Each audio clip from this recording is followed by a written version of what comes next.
sir. Just a penny or two. Penny or two, sir.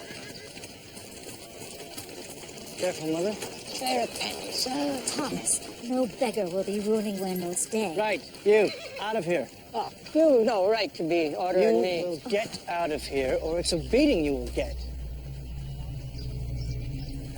Come along, Mother. Thomas, this is Mary. Reverend Franks, have you seen my brother?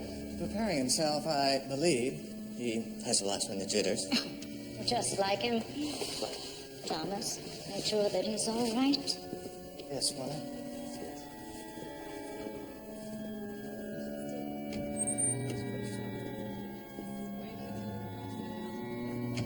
Wait here, Mother. It would be just like Wendell to foul up his own wedding. I'll make sure that does not happen.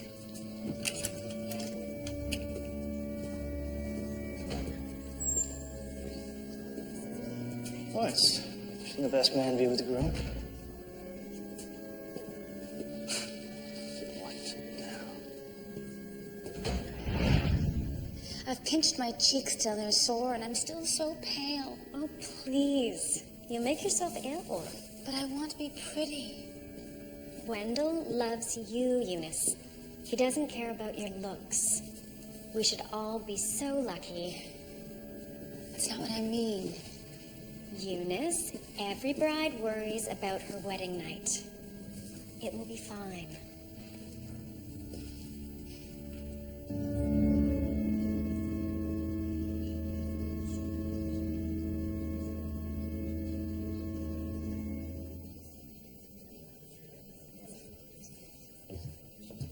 No. I'll find out. Reverend, where is Wendell? I was wondering the same thing. The last I saw him was in the meeting room half an hour ago. Well, that's where I last saw him as well. Right.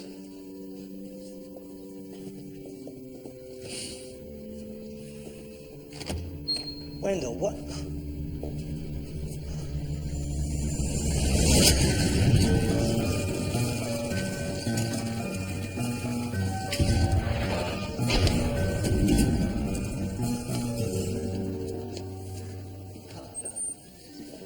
The victim's name is Wendell Merrick. It was his wedding day. Tragic. How's the family? The bride and bridesmaid have returned to their apartment. The groom's brother has taken their mother home. I have the addresses. And the bride's family? She seems not to have one. Have you secured statements from the guests? In the process. Very good. The body? Right through here, sir. Detective, Dr. Ogden, have you a cause of death? I can't be sure until the post-mortem, but it appears to be blunt force trauma to the head.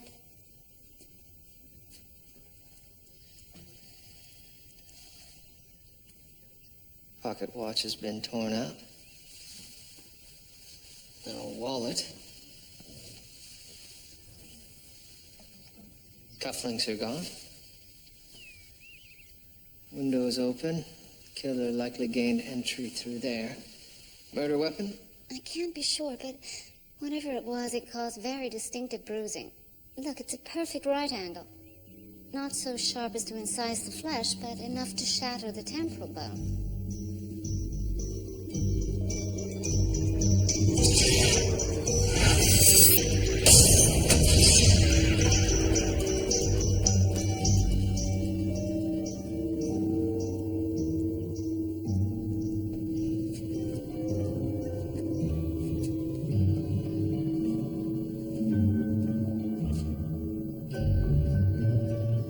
Perfect match.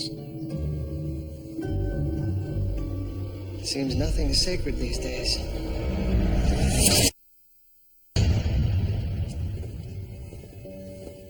How long had you known Mr. Merrick? A number of years. The Merricks are one of the more prominent families in the congregation. And when did you last see him alive? Scarcely half an hour before the body was discovered. Did you notice anything out of the ordinary? Nothing that would pertain to your... Reverend, a man has been killed. Everything is pertinent. I overheard Wendell and his best man arguing. Do you recall the nature of this argument? I couldn't hear clearly. Why not? They were in the meeting room while I was in my office. And where might I find the best man? That would be him over there. Mr. Lawrence Braxton. Yes, we argued. Surely you don't think I would kill. You must realize how this appears, Mr. Braxton. I'm sorry. This has been a brutal shock. Wendell has been my closest friend since childhood, and yes, my last words to him were angry. What was the argument about? I wanted him to call off the wedding. Why? Because he didn't love Eunice. Because this whole marriage was a contrivance. For what purpose? What else? Money. Lawrence Braxton? Why on earth would you suspect Lawrence? He and your brother were overheard arguing shortly before the murder, and Mr. Braxton claims that your brother was marrying not for love, but for the family business. Is this true? It was a stipulation of my father's will that Wendell be married before he could claim his inheritance. Why was that? I loved my brother, Detective, but Wendell was a gadabout. There was a genuine fear, and a legitimate one, I think, that any money would be squandered if it came to him unshackled. And being married would have kept him in check. That's what our parents had hoped, especially Mother. How much was he to receive? Half the family business. I've already inherited my share. I see. Do you know of anyone who might have reason to harm your brother? No one. Do you recall anything out of the ordinary? No? Well, there was a vagrant lurking outside the church just before the wedding. Your brother was robbed. Bastard. One indignity wasn't enough. I'll need a complete description of this vagrant, as well as the valuables that were on your brother's person. Of course.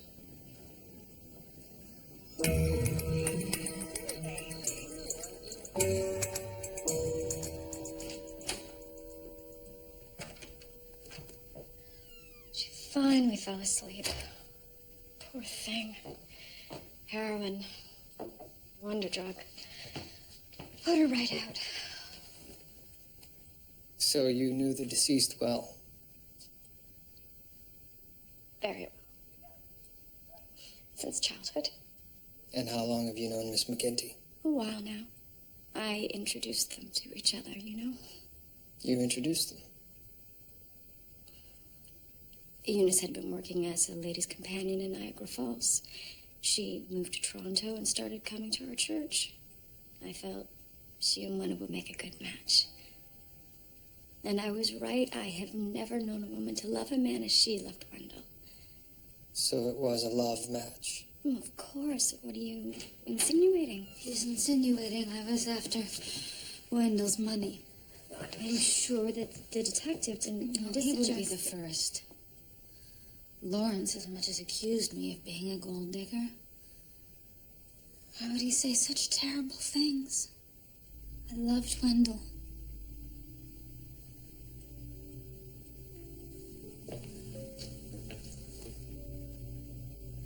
Now, the only man who ever loved me is gone.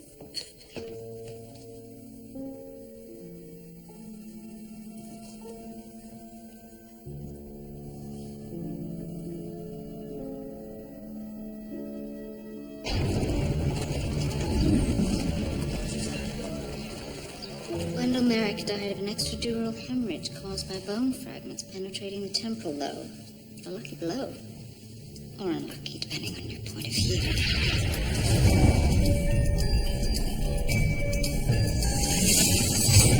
No, wrong side.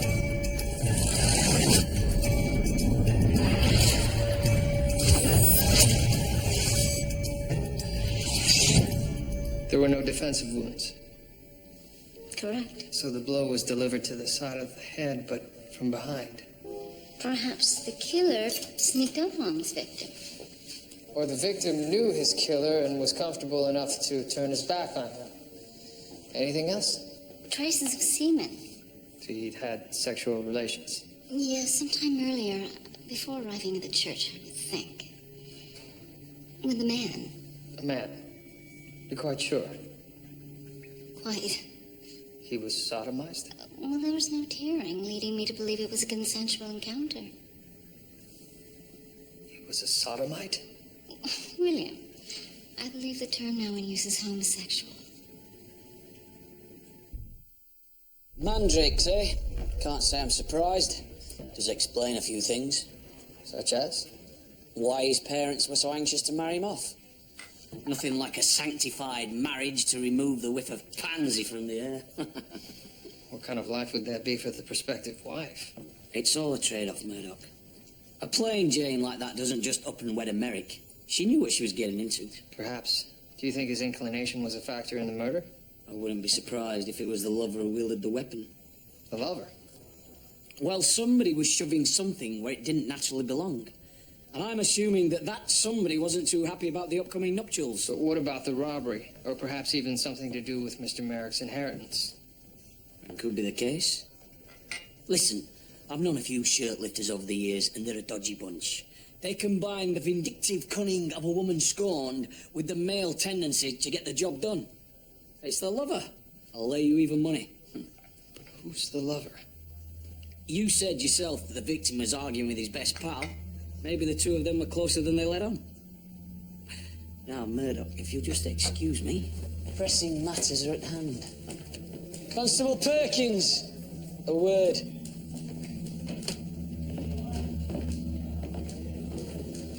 Shut the door.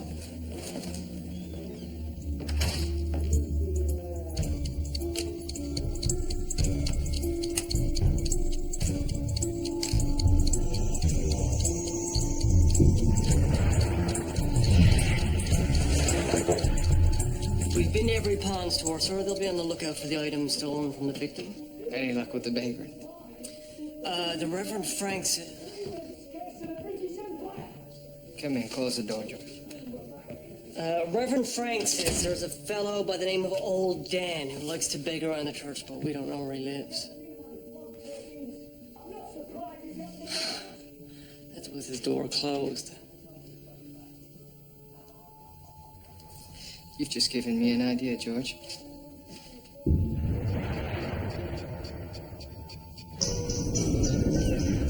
According to the Reverend, he couldn't make out what Mr. Merrick and his best man were arguing about. What do I say? Anything, just make it loud, as though you're having an argument. Well, an argument with you. About what? Just imagine you're the inspector.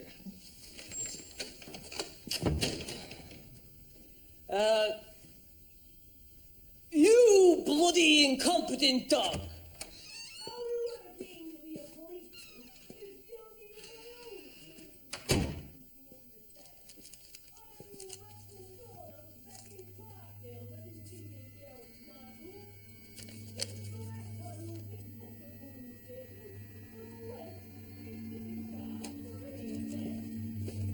I'm from Sheffield. I can't pronounce me L. I can't pronounce me bloody L's. George. Bloody L. George, that'll do. Thank you, sir. That takes some work. You lied to me, Reverend. A minister is obligated to respect the sanctity of what passes between him and his parishioners. The words in question were not uttered between clergyman and parishioner, but between two members of his flock. The comments were highly personal, and they had nothing to do with the murder. I will decide that, Reverend. Now, what was said? Lawrence was upset. He felt that by marrying, Wendell was being untrue to himself. Because he wasn't marrying for love. No.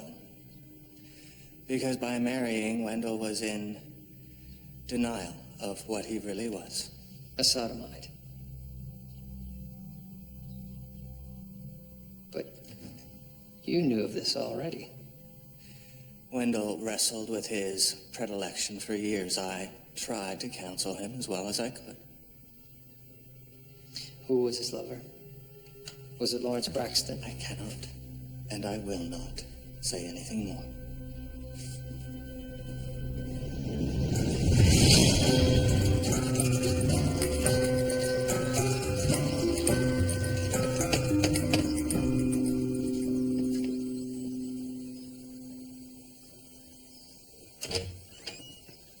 Detective, Some new information has come to light.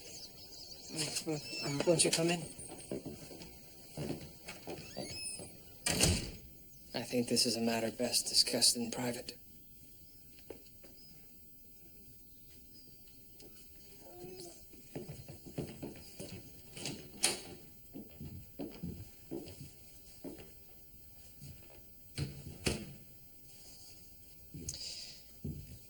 Mr. Braxton, what was the nature of your relationship with Mr. Merrick?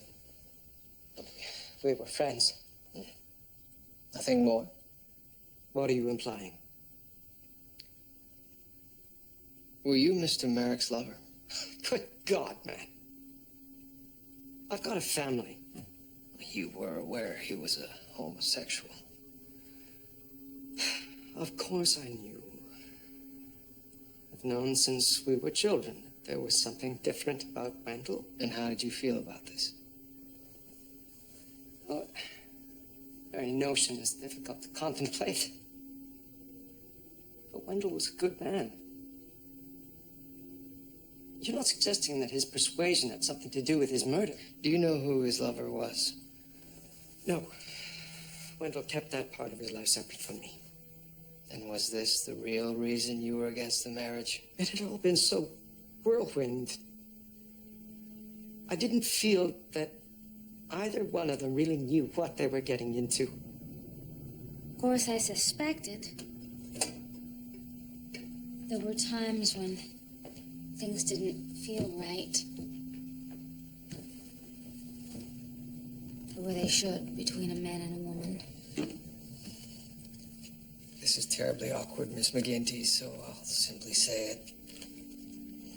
We believe that Wendell had a lover. We also believe that this individual may be involved in his death. Have you any idea who this might be? Perhaps. I know this is terribly difficult, but please, if you have any idea who he is. I know the groom isn't supposed to see the bride before the wedding, but I needed to know everything was all right. So when Daisy was powdering herself, I went to find Wendell. That's when I saw them. Saw who, Miss McGinty? Wendell and Reverend Franks. They were kissing.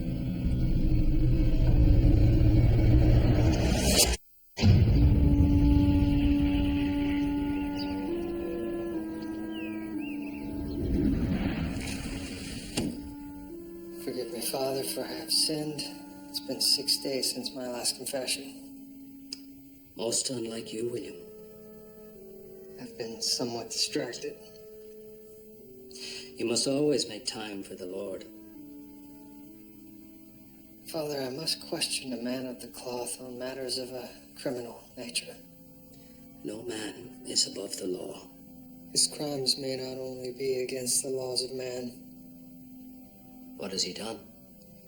He may be a sodomite. That is a very grave sin. Should he prove not guilty of the earthly crimes, must his congregation be made aware. If a man also lie with mankind, as he lieth with a woman, both of them have committed an abomination. William, the Bible is clear on this matter. Let the word of the Lord guide you. Say 2 rosaries and reflect on this matter. In the name of the Father, and of the Son, and of the Holy Spirit.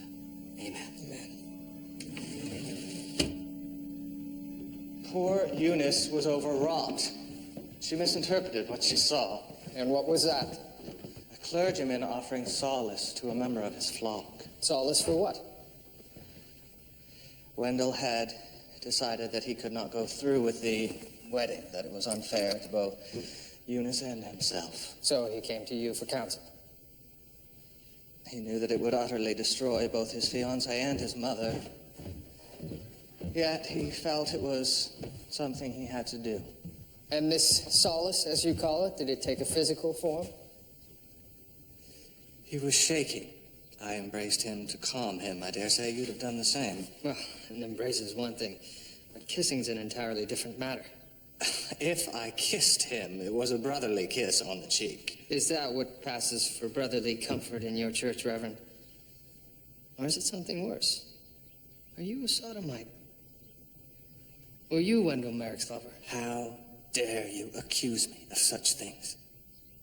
In the eyes of the Lord, that act is an abomination. I would never betray my God. So now the minister could be a handbag as well, eh?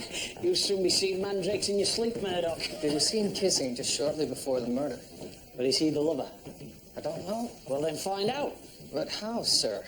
If they were involved, their relationship would have been a closely guarded secret. To the public, yes, but these people have their own societies. I think the thing for you to do is to sidle up to a few Marys. How? Beat the bushes down at Cherry Beach? No. If you want to catch a bender with class, upper-crust mandrakes like Wendell Merrick have their own clubs. What clubs? Well, it varies. What day is it? Monday. Monday. They used to meet on Mondays in the guise of literary appreciation.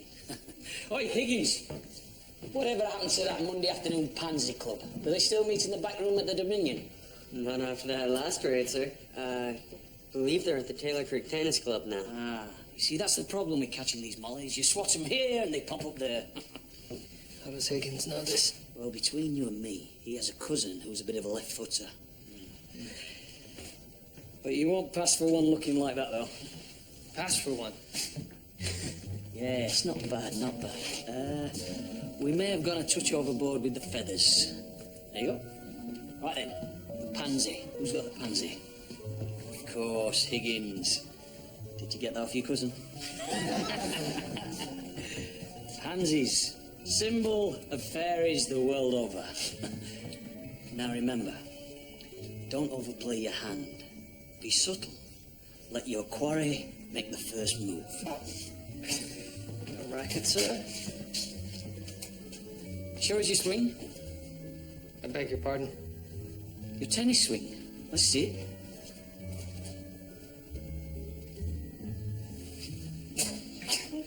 You'll be fine.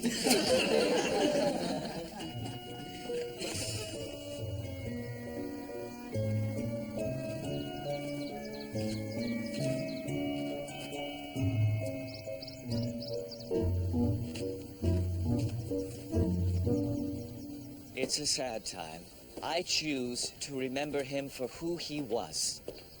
He was warm, gentle, and generous in every way, and not afraid, even in the face of the most withering scorn, of expressing his sincere appreciation of Spanish wine. So, gentlemen, I'd like you to join me in tossing a little Rioja past the gums. To Wendell Merrick. To Wendell. To Wendell. To Wendell. Thank you for coming. Here, let's talk. Well put. Thank you. Did you know Wendell? A bit. Obviously not as well as you did. Yes. He was a good friend. I was devastated to learn what happened. Jeffrey. George Crabtree. You knew? Yes. How did you hear about us? We try to keep a low profile. Through a friend in Montreal. I see. Just who is this friend? We in Montreal also like to keep a low profile. Understood. But I must say, the outfit is hardly low profile. You look like Oscar Wilde. If Oscar Wilde were good looking. So, you know this crowd well? Yes. We're all regulars. So there's no need to be concerned. What happens inside stays inside.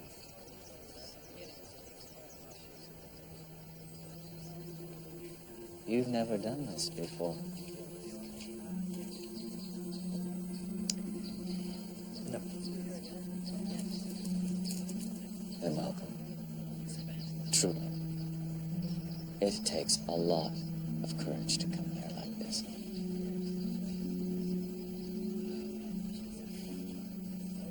You tremble? Yes, well, perhaps I am a bit nervous. It happens to us all. Would you like to go someplace private? I have this cozy little place in Corktown.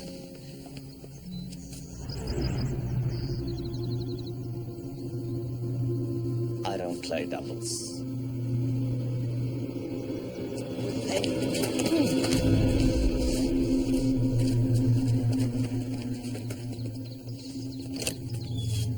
Bastard. You recognize this man? Have you ever seen him at the club with Mr. Merrick? I could have you charged with indecency, sir. I don't know what you're talking about, Detective. You propositioned me. No. You propositioned me.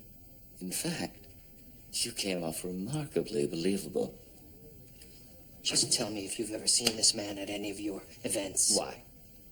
So you can conduct a witch hunt? I think not.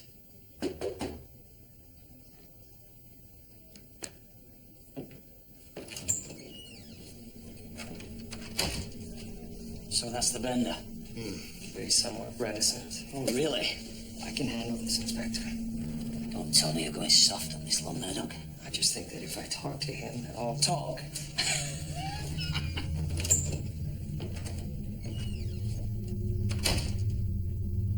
So, Jeffrey, take a very good look at this photograph. Now tell me, do you recognize this man?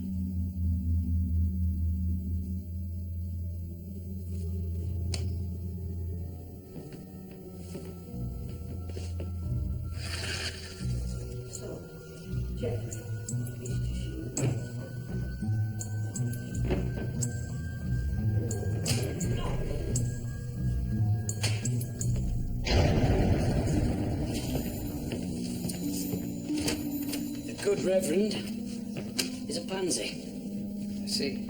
But he's definitely not Wendell Merrick's lover. Would you like to know who is? Our friend and family man, Lawrence Braxton.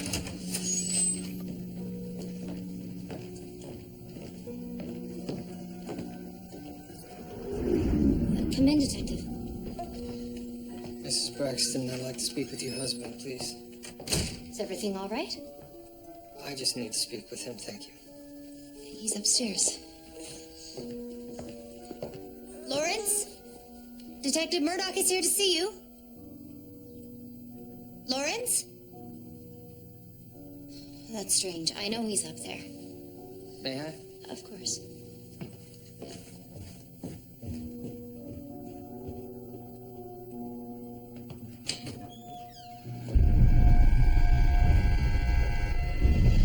Lawrence? Oh my God!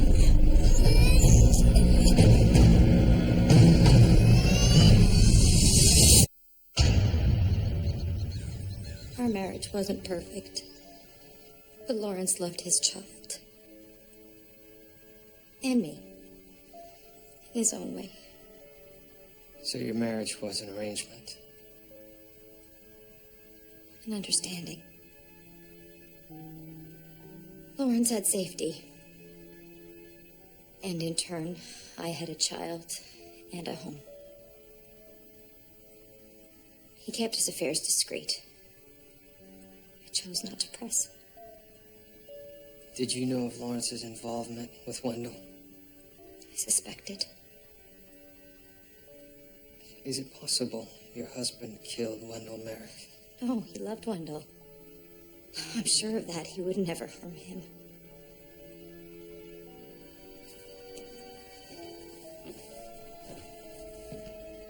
Preliminary findings, Doctor? Petechial hemorrhaging. There's one set of ligature marks. It seemed to be self-inflicted death by hanging. A beautiful home, wife, child. Not only does he throw all of that away, but condemns himself to eternal damnation by committing suicide. Perhaps he felt that hell was no worse than the torment he was living in. There's always hope. He was living a sham. Everything was a lie. Secretly, he was in love with someone he could never be with, and furthermore, that person was about to marry someone else. But to kill himself? Really, William, I'm surprised at your close-mindedness. Even leaving the Bible aside. Yes, could we? It goes against nature. Oh, rubbish! Nature is full of omnisexual behavior. Have you never seen male dogs at play? But those are dogs. We are all animals, William. Behaving as nature intended. If God didn't want us to express our desires, then why would he give us desires in the first place? To test our resolve. At whose expense? Surely this is not God's plan.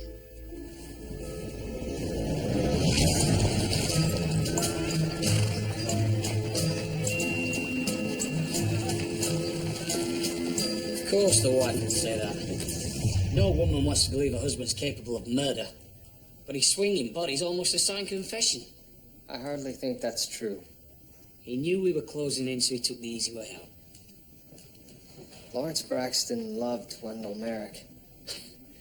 You can never do it the easy way, can you, Murdoch? Sir, I believe this investigation has been sidetracked. Sidetracked? How? I think the victim's homosexuality has caused us not to pursue other viable theories. I see. And these other theories? Like I said before, robbery gone wrong or something to do with the victim's inheritance. Listen to me. Braxton's our boy. End of.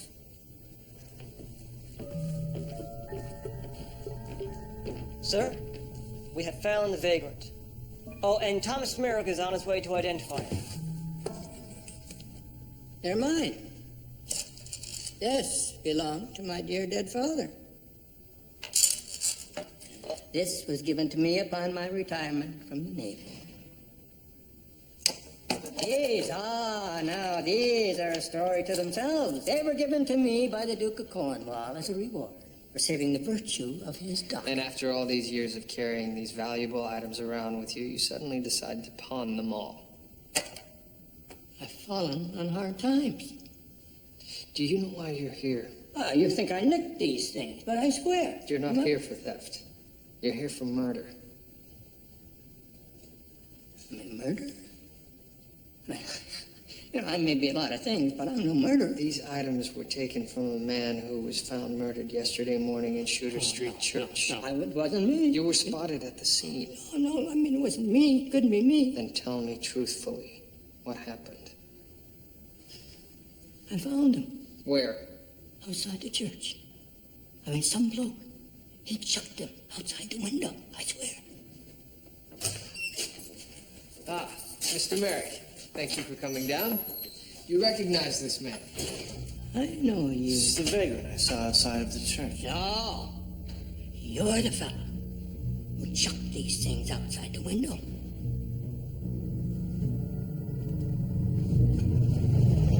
You take the word of a derelict boozer over mine. Why would he identify you?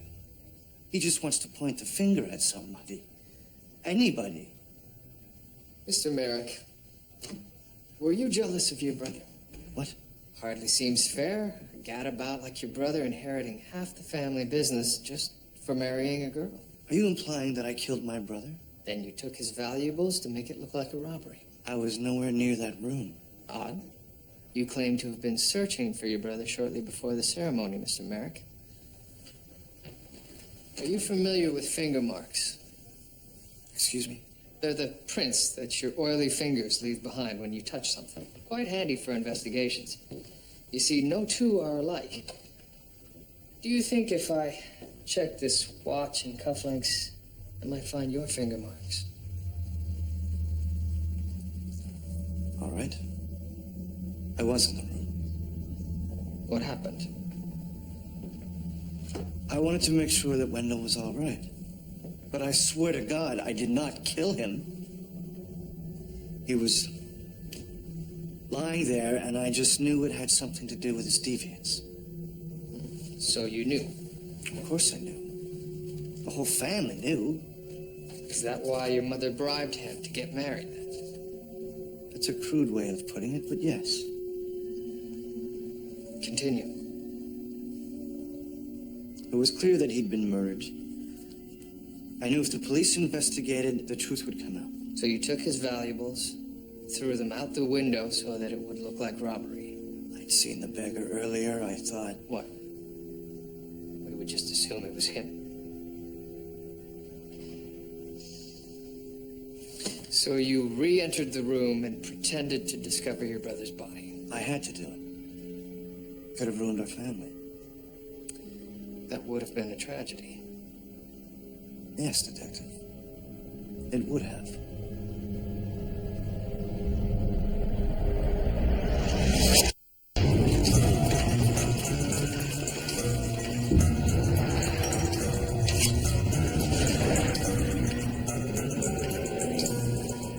So you're still here? Yes, but I'm not having any success. According to the papers, the case is closed. Lover murders groom on wedding day. That's the inspector's opinion. Not yours, I take it? I keep wondering why Lawrence Braxton would kill the man he loves. It's a very good question. Doctor, I must tell you, the circumstances around this case have been very difficult for me. They go against my upbringing, my education, my beliefs. Really?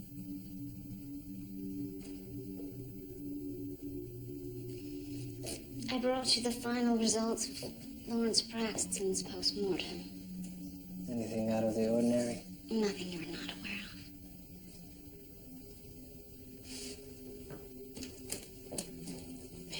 Doctor, if he were the killer, why would Lawrence Braxton wait until the day of the wedding to kill Mr. Merrick? Perhaps it was a true crime of passion.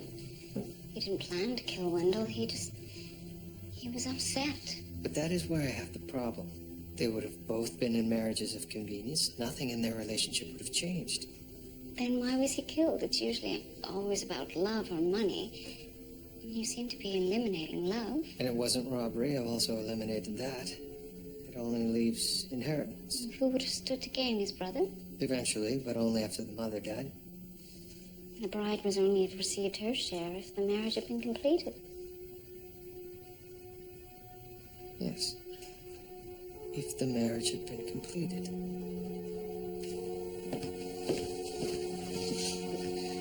You're welcome.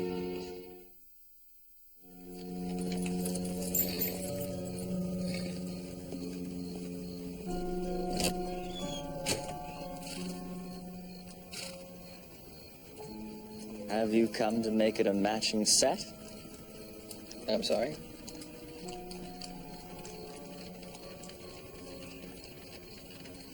No. I've come to ask for your help. My help? The last time I told you anything, Lawrence ended up dead. Neither of us can undo what's happened. But we still have a chance to at least make it right. I've already told you everything I know about Wendell. It's Lawrence that I want to know about. What about him? Did he ever discuss Wendell's wedding with you? Lawrence once told me he was worried. What about? Well, he felt that Wendell was getting into the marriage too quickly. Why? What was bothering him? Well, he felt that Wendell didn't know enough about his bride. Mr. Ginty? Yes. Lawrence felt that she was a cipher. Did you ever meet her? Once. She seemed like a dowdy little thing. And how did Wendell feel about her? Oh, he just wanted to get the whole ordeal over and done with. So he was predisposed to marrying her? Not her specifically. The truth is, he would have married virtually anyone to get that hideous mother off his back. Thank you very much, Jeffrey. You've been most helpful. Driver, pull over. Sir? Hey, Jeffrey. If I were you, I wouldn't play any more tennis on Monday evenings.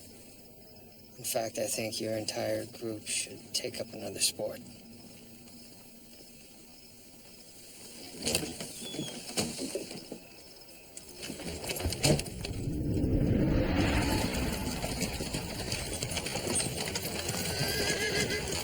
I don't know what more I can add, Detective. Eunice and I met at the church. There was nothing odd about it. Would you mind telling me exactly how you two met? It was a strawberry social. Thomas introduced us. Thomas, I see. And how had he met Miss McGinty? I don't know. And did you know at this point that Wendell was looking for a bride? Yes, Wendell told me very early on. Then Thomas came to me to ask for help as well. Addie? Yes. As I got to know her, I realized that Eunice was perfect for Wendell. A godsend. Yes, clearly. You told me earlier that she was from Niagara Falls. Do you recall the name of her employer? Mrs. Schreier. Mrs. Schreier. Schreier. What do you mean we've been looking at this case all wrong? We've been working under the assumption that whoever killed Wendell Merrick stood to profit from his death. But just how else is there to look at it? Well, sir, consider this. What if it's the timing of the murder that's off? Off? You mean he was to be killed after the wedding? Yes. Who would have stood to gain then? I suppose we'd be taking a very close look at his new bride. Precisely. Now, no one seems to know anything about her past to speak of. As well, sir, there's the timing. She enters the victim's life at virtually the perfect moment. All right, I'll grant you that could all be construed as a bit dodgy, but the facts remain that Merrick's dead and his bride didn't get the inheritance. What if something went wrong with the plan? Such as? Wendell Merrick caught wind of it? Forcing the killer's hand. There's a lot of ifs, Murdoch. Yes, well, what if I find out more about this Eunice McGinty? Perhaps that will lead us to the truth. Get yourself a train ticket to Niagara Falls and see what her former employer has to say. Yes, sir. Oh, and Murdoch, make that coach class.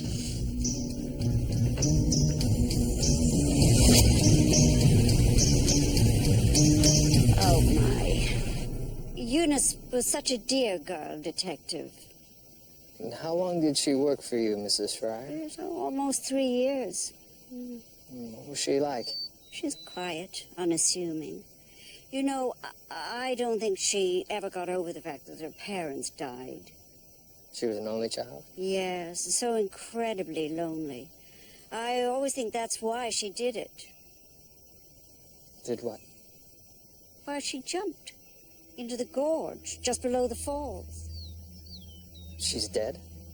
Yes, 6 months, didn't you know?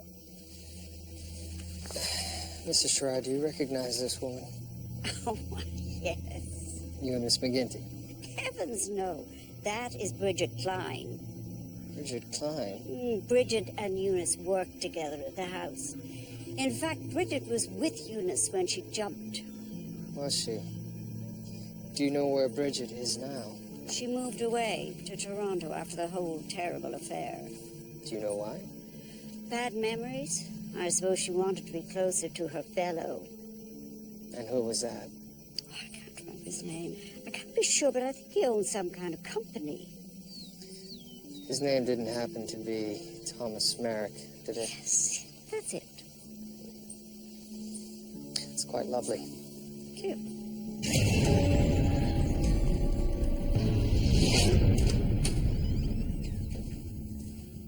Miss McGinty. My, you've undergone quite a transformation. Can't a girl fix herself up? You're planning a trip. Yes, I needed to get away from this horrible situation. I'm sure you understand. Yes, of course. I've just returned from Niagara Falls myself. Oh? Yes, it seems the police there are opening an investigation into a suicide. Whatever are you talking about, Detective? Yours, Miss McGinty. Or should I say, Miss Klein. Well, this is somewhat awkward. You're a con artist, aren't you, Miss Klein? There are warrants for your arrest in Windsor, London, and Cambridge. I never knew I was so famous. Please stop joking. This is hardly a trivial matter. No, I suppose it isn't.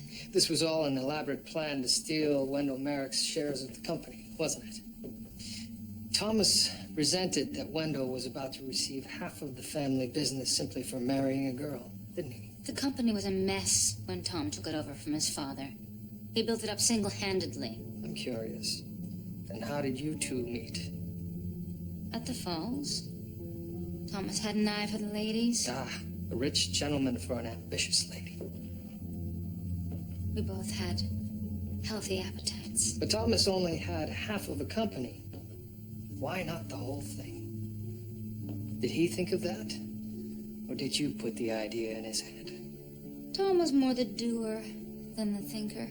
So when poor old Eunice fell, if she fell... That's conjecture.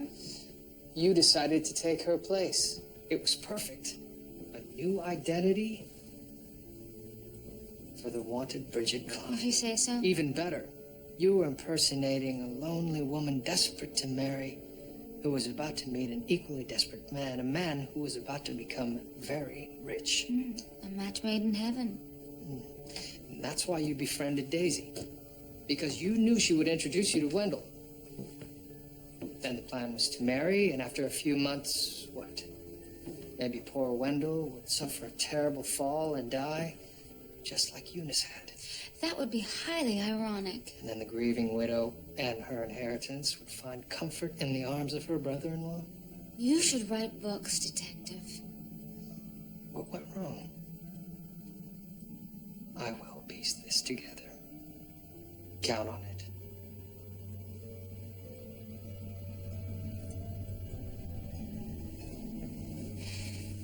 Tom went to check on Wendell. He found him crying. Wendell had decided not to go through with the wedding. It just wasn't fair to him. It wasn't fair to him. Tom was such a hothead. I can't go through this. Wendell, I can't do this. Wendell, it's not fair. He could have walked away right then. Any idea what I've been through? You tell him or I will. But no. Tom couldn't even get that right. He didn't even remember hitting Wendell. Where's Thomas now? In the other room.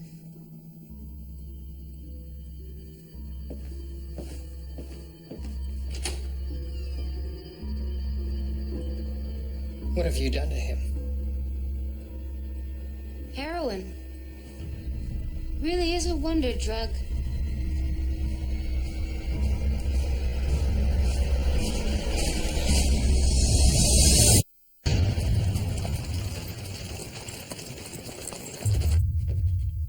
I've just returned from the hospital. And? Thomas Merrick will live. And this Eunice? Bridget. Whatever her name is. She poisoned Merrick and then decided to bugger off. What is it? Thomas Merrick didn't care that his brother was a homosexual, and Wendell Merrick wanted nothing to do with the family business. And your point is? That this whole affair was tragically avoidable. If Mrs. Merrick had simply let her sons be, none of this would have happened. Look, the old dear was just doing what she thought was right. Would you care for... Oh, never mind. And furthermore, I believe that the pressures of our investigation... Look, just hold it right there. I know what you're going to say, and it's complete rubbish. We were just doing our job. If Lawrence Braxton was too delicate for this world, that's not our problem. I'm not saying we were entirely responsible, just that it was the culmination of these events. Listen, Murdoch, you may be right. Maybe someday things will change, but until then, we just carry on as best we can.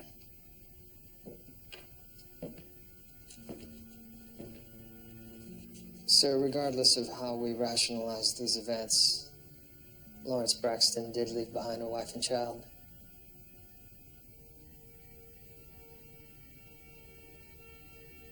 Good night, Murdoch. Good night, Inspector.